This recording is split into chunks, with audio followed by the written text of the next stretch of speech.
Welcome back. And now to discuss more on the girl child in Nigeria and how we can manage in eliminating poverty and trafficking. We'll join Mr. Olufemi Lawson, who's a director at Women Arise. He joins us now live in the studio. Thank you very much, Mr. Olufemi, for joining us on News Across Nigeria. So the disturbing number coming from UNICEF, 1.5 million out-of-school children in Nigeria. 13.5 or 1.5? 1.5 million out-of-school children. Out of school, 10.5 million, I beg your pardon, out-of-school children. Now, this number is really disturbing. What do you make of it? It's not just disturbing, it's alarming, and I think it calls for a national emergency for any country that is serious about its future. What implication that has on us as a country is that out of about nearly 200 million, we're having over 10 million of our population already out of school. Then what does the future portend for us as a country? It is very alarming, and it calls for, like I said, a national emergency. And we must begin to look at it beyond, the fact that these children are majorly children of the poor, the downtrodden, people of this country, to the danger their this continued level of illiteracy will constitute in the society in the very near future. So I think it's something that calls for a national emergency. But poverty and insecurity, especially in the northern region, has been identified as one of the problems of this. How do you think this can be solved, especially in the northern region? Well, you are very right, because about nearly 70% of the out-of-school children population in Nigeria are from the northern part of the country, and a lot of factors are responsible for this.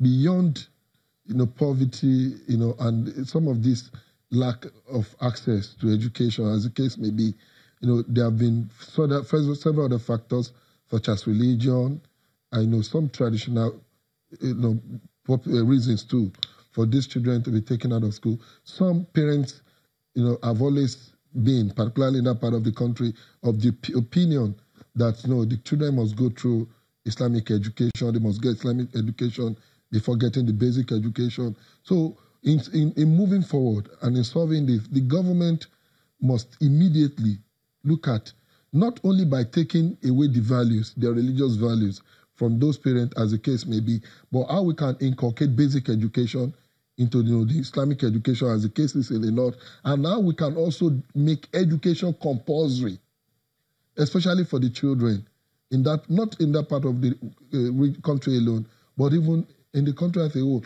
At least basic education must be made compulsory. It's going to be a major way of getting out of this looming danger. And without doing that, because like you said, poverty has been identified as one of the major reasons for it. And how do we address this? Is by declaring an emergency, is by making sure that compulsorily children between these ages of, that these children falls within are made to compulsorily acquire basic education at that very, young age. So, and I think this can only be achievable if government takes, the bull by the horn by declaring, basic education compulsory for children in every part of the country. All right, but we've talked about religious beliefs and why people think that education is a no-no. They rather go for the Islamic way. But in cases where insecurity, violence has made parents bring out their children out of schools, they don't want their kids attending schools because they'll be vulnerable. Yes. What should the government be doing? It's very unfortunate, and sadly, the girl child has often been the major victims of, such situations. Like we had incidences of the abduction of the schoolgirls in Chibok, only recently in Dapchi, and a lot other parts of the country where the girl child has always been a target of terrorists and every other group for perpetrating violence against the society. That calls for the need for us to not only address the security situation in this part of the country, but to also begin to build, rebuild the confidence, within this parent on how we must not, because of the circumstances that has necessitated, girl child or the school children being targets of terrorists, we must renew their confidence.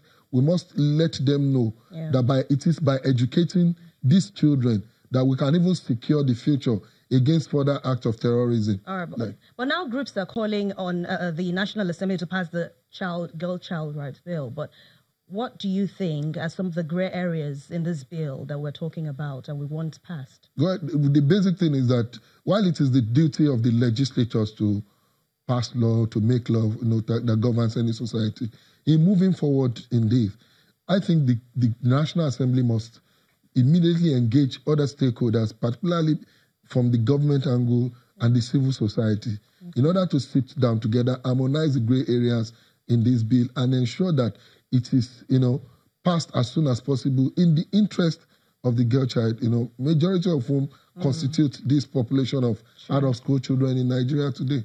All right. Thank you very much, Mr. Olufemi Lawsing. He's the director at Women Arise. Thank you for your time on News Across Nigeria.